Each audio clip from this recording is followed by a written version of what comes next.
आज हम सब सदन के सभापति और देश के उपराष्ट्रपति आदरणीय श्री वेंकैया नायडू जी को उनके कार्यकाल की समाप्ति पर उन्हें धन्यवाद देने के लिए उपस्थित हुए हैं।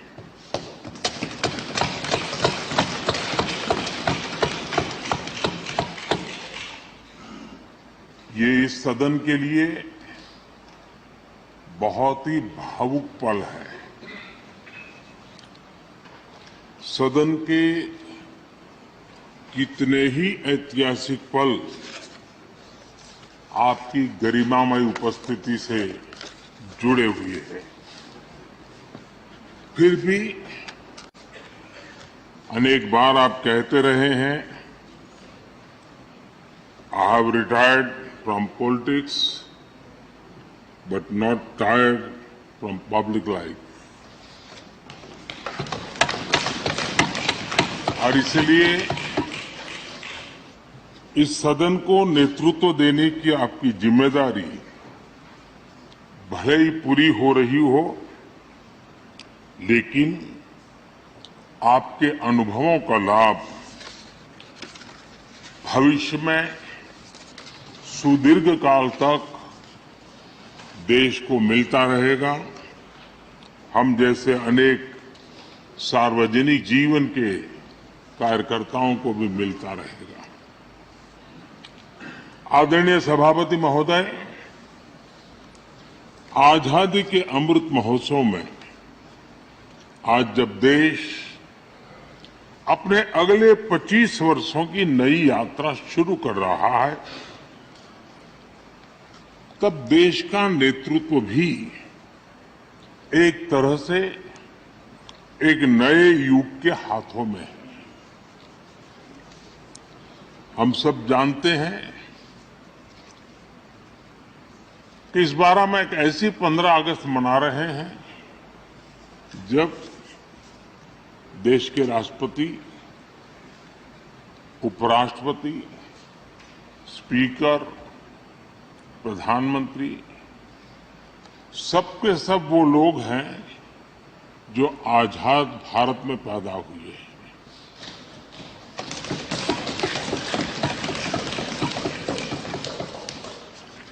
और सबके सब बहुत ही साधारण पृष्ठभूमि से आते हैं। मैं समझता हूं उसका अपना एक सांकेतिक महत्व है, साथ में देश के नए युग का एक प्रतीक भी है। आदरणीय सभापति महोदय, आप तो देश के एक ऐसे उपराष्ट्रपति हैं जिसने अपनी सभी भूमिकाओं में हमेशा युवाओं के लिए काम किया है। आपने सदन में भी हमेशा युवा सांसदों को आगे बढ़ाया, उन्हें प्रोत्साहन दिया। आप लगातार युवाओं के संवाद के लिए यूनिवर्सिटीज और इंस्टीट्यूशंस लगातार जाते रहे हैं। नई पीढ़ी के साथ आपका एक निरंतर कनेक्ट बना हुआ है और युवाओं को आपका मार्गदर्शन भी मिला है और युवा भी आपको मिलने के लिए हमेशा उत्सुक रहे हैं। इन सभी संस्थानों में आपकी लोकप्रियता भी बहुत रही है।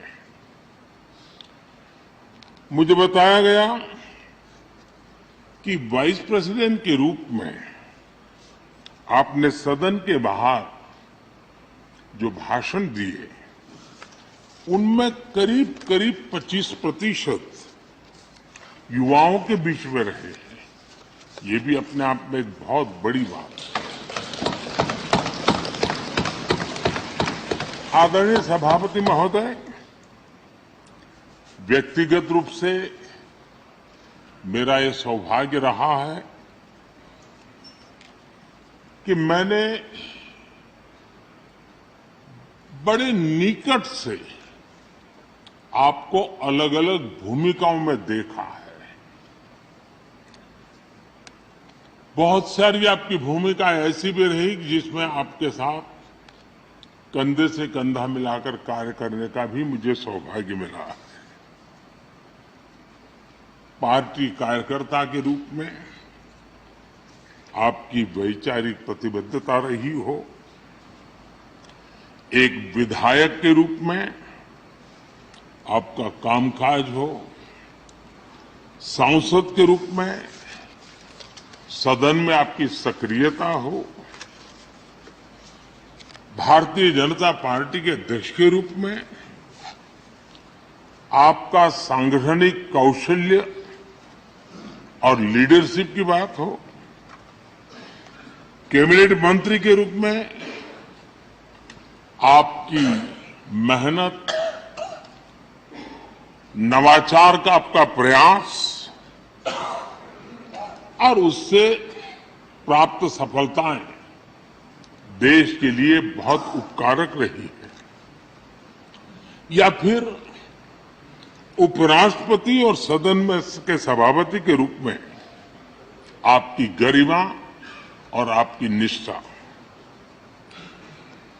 मैंने आपको अलग अलग जिम्मेदारियों में बड़े लगन से काम करते हुए देखा है। आपने कभी भी किसी भी काम को बोझ नहीं माना। आपने हर काम में नए प्राण फूंकने का प्रयास किया है। आपका जज्बा, आपकी ये लगन हम लोगों ने निरंतर देखी है। मैं इस सदन के जरिए प्रत्येक माननीय सांसद और देश के हर युवा से कहना चाहूंगा कि वो समाज, देश और लोकतंत्र के बारे में आपसे बहुत कुछ सीख सकते हैं।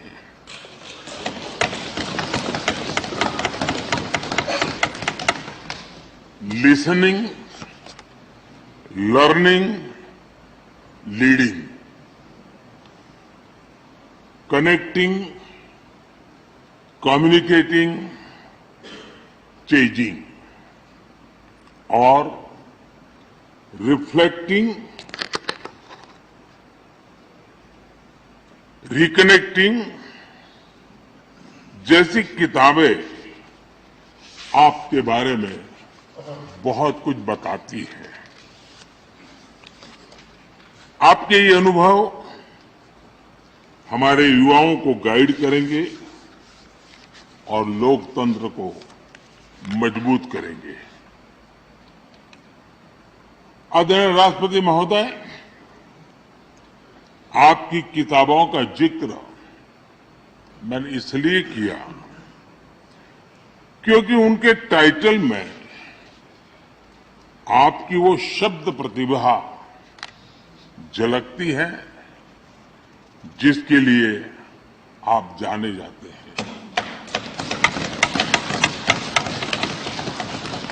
आपके वन लाइनर्स, बीट लाइनर्स होते हैं और विन लाइनर्स भी होते हैं।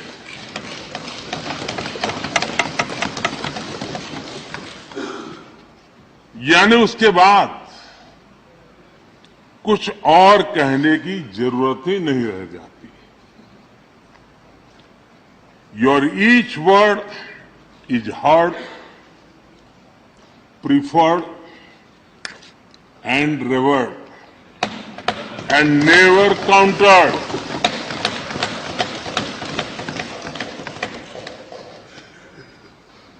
कैसे कोई अपनी भाषा की ताकत के रूप में और सहजता से इस सामर्थ्य के लिए जाना जाए और उस कौशल से स्थितियों को दिशा मोड़ने का सामर्थ्य रखे, सचमुच में आपके इस सामर्थ्य को मैं बधाई देता हूं।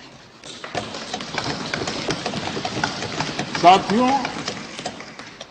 हम जो भी कहते हैं वो महत्वपूर्ण तो होता ही है, लेकिन जिस तरीके से कहते हैं उसकी अहमियत ज्यादा होती है। किसी भी संवाद की सफलता का पैमाना यही है कि उसका गहरा इम्पैक्ट हो, लोग उसे याद रखें और जो भी कहें उसके बारे में लोग सोचने के लिए मजबूर हो। अभिव्यक्ति की इस कला में वेंकैया जी की दक्षता, उस बात से हम सदन में भी और सदन के बाहर देश के सभी लोग भली भांति परिचित हैं। आपकी अभिव्यक्ति का अंदाज जितना बेबाक है उतना ही बेजोड़ भी है। आपकी बातों में गहराई भी होती है, गंभीरता भी होती है, वाणी में बीट भी होता है और वेट भी होता है, वार्मथ भी होता है और विजडम भी होता है। संवाद का आपका तरीका ऐसे ही किसी बात के मर्म को छू जाता है और सुनने में मधुर भी लगता है। आदरणीय सभापति महोदय, आपने दक्षिण में छात्र राजनीति करते हुए अपना राजनीतिक सफर शुरू किया था। तब लोग कहते थे कि जिस विचारधारा से आप जुड़े थे उसका और उस पार्टी का निकट भविष्य में तो दक्षिण में कोई सामर्थ्य नजर नहीं आता है, लेकिन आप एक सामान्य विद्यार्थी कार्यकर्ता से यात्रा शुरू करके और दक्षिण भारत से आते हुए उस पार्टी के राष्ट्रीय अध्यक्ष के शीर्ष पद तक पहुंचे, ये आपकी एक अविरत विचार निष्ठा, कर्तव्य निष्ठा और कर्म के प्रति समर्पण भाव का प्रतीक है। अगर हमारे पास देश के लिए भावनाएं हो, बात कहने की कला हो, भाषाई विविधता में आस्था हो, तो भाषा, क्षेत्र हमारे लिए कभी भी दीवार नहीं बनती है। ये आपने सिद्ध किया है। आदरणीय सभापति महोदय, आपकी कही एक बात बहुत लोगों को याद होगी, मुझे तो विशेष रूप से याद है। मैंने हमेशा सुना है आप मातृभाषा को लेकर के बहुत ही टची रहे हैं, बड़े आग्रही रहे हैं, लेकिन उस बात को कहने का आपका अंदाज भी बड़ा खूबसूरत है। जब आप कहते हैं कि मातृभाषा आंखों की रोशनी की तरह होती है, मातृभाषा आंखों की रोशनी की तरह होती है, और आप आगे कहते हैं और दूसरी भाषा चश्मे की तरह होती है। ऐसी भावना हृदय की गहराई से ही बाहर आती है। वेंकैया जी की मौजूदगी में सदन की कार्रवाई के दौरान हर भारतीय भाषा को विशिष्ट अहमियत दी गई है। आपने सदन में सभी भारतीय भाषाओं को आगे बढ़ाने के लिए काम किया। सदन में हमारी सभी 22 शेड्यूल लैंग्वेज में कोई भी माननीय सदस्य बोल सकता है, उसका इंतजाम आपने किया।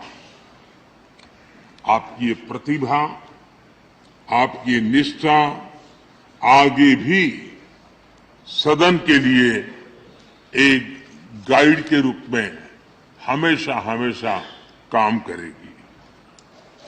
कैसे संसदीय और शिष्ट तरीके से भाषा की मर्यादा में कोई भी अपनी बात प्रभावी ढंग से कह सकता है, इसके लिए आप प्रेरणापुंज बने रहेंगे। आदरणीय सभापति महोदय, आपकी नेतृत्व क्षमता, आपके अनुशासन ने इस सदन की प्रतिबद्धता और प्रोडक्टिविटी को नई ऊंचाई दी है। आपके कार्यकाल के वर्षों में राज्यसभा की प्रोडक्टिविटी 70% बढ़ी है। सदन में सदस्यों की उपस्थिति बढ़ी है। इस दौरान करीब करीब 177 बिल पास हुए या उन पर चर्चा हुई, जो अपने आप में कीर्तिमान है। आपके मार्गदर्शन में ऐसे कितने ही कानून बने हैं जो आधुनिक भारत की संकल्पना को साकार कर रहे हैं। आपने कितने ही ऐसे निर्णय लिए हैं जो अपर हाउस की अपवर्ड जर्नी के लिए याद किए जाएंगे। सचिवालय के काम में और अधिक एफिशिएंसी लाने के लिए भी आपने एक समिति का भी गठन किया। इसी तरह राज्यसभा सचिवालय को सुव्यवस्थित करना, इंफॉर्मेशन टेक्नोलॉजी को बढ़ावा देना, पेपरलेस काम के लिए ई ऑफिस सिस्टम को लागू करना, आपके ऐसे कितने ही काम हैं जिनके जरिए उच्च सदन को एक नई ऊंचाई मिली है। आदरणीय सभापति महोदय, हमारे यहां शास्त्रों में कहा गया है, न सा सभा यत्र न सन्ति वृद्धा न ते ये न वदन्ति धर्मम। अर्थात जिस सभा में अनुभवी लोग होते हैं वही सभा होती है, और अनुभव लोग वही है जो धर्म यानी कर्तव्य की सीख दें। आपने मार्गदर्शन में राज्यसभा ने इन मानकों को पूरी गुणवत्ता से पूरा किया है। आप माननीय सदस्यों को निर्देश भी देते थे और उन्हें अपने अनुभवों का लाभ भी देते थे, और अनुशासन को ध्यान में रखते हुए प्यार से डांटते भी थे। मुझे विश्वास है कि किसी भी सदस्य ने आपके किसी भी शब्द को कभी अन्यथा नहीं लिया। ये पूंजी तब पैदा होती है जब व्यक्तिगत जीवन में आप उन आदर्शों और मानकों का पालन करते हैं। आपने हमेशा इस बात पर बल दिया कि संसद में व्यवधान एक सीमा के बाद सदन की अवमानना के बराबर होता है। मैं आपके इन मानकों में लोकतंत्र की परिपक्वता को देखता हूं। पहले समझा जाता था कि अगर सदन में चर्चा के दौरान शोरगुल होने लगे तो कार्यवाही को स्थगित कर दिया जाता है, लेकिन आपने संवाद, संपर्क और समन्वय के जरिए न सिर्फ सदन को संचालित किया बल्कि उसे प्रोडक्टिव भी बनाया। सदन की कार्यवाही के दौरान जब सदस्यों के बीच कभी टकराव की परिस्थिति पैदा होती थी तो आपसे बार बार सुनने को मिलता था, let the government propose, let the opposition oppose and let the house dispose. इस सदन को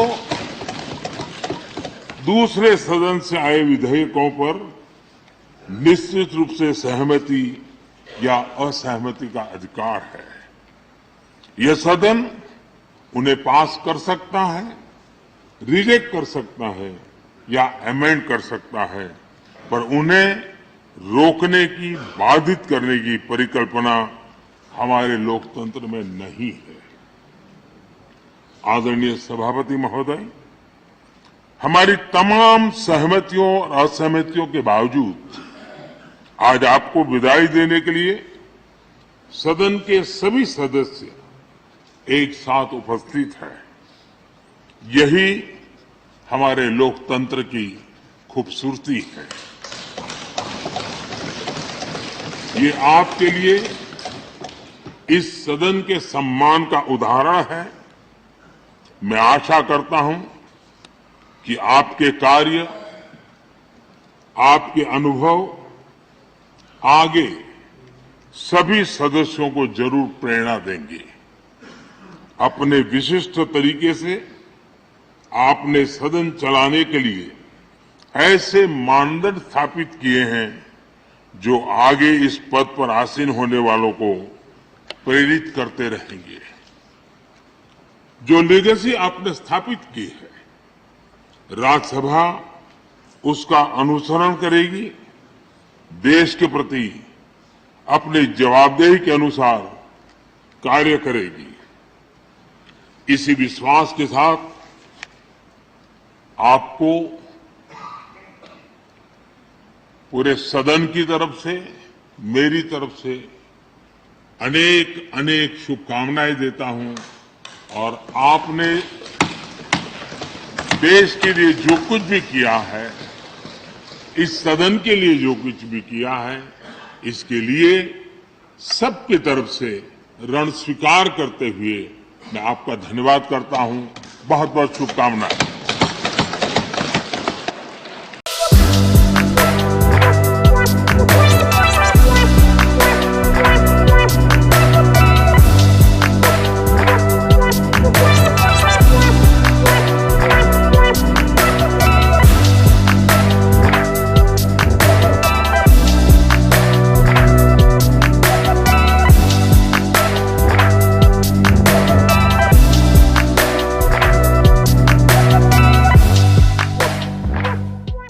Presenting Panchanai Paramjyoti by Panchanai Group, a home with amenities designed to deliver wonderful experiences for you and your family at an affordable price. Built across 2 bighas, Panchanai Paramjyoti offers choice in the form of 1 BHK, 2 BHK, 3 BHK. No matter what your family size or your family's needs, there will always be room for happiness. One of the most rewarding experiences is to be able to give our families the life they truly deserve with Paramjyoti. It is precisely this opportunity that we offer you. Are you missing the music? Do not ignore your hearing problem.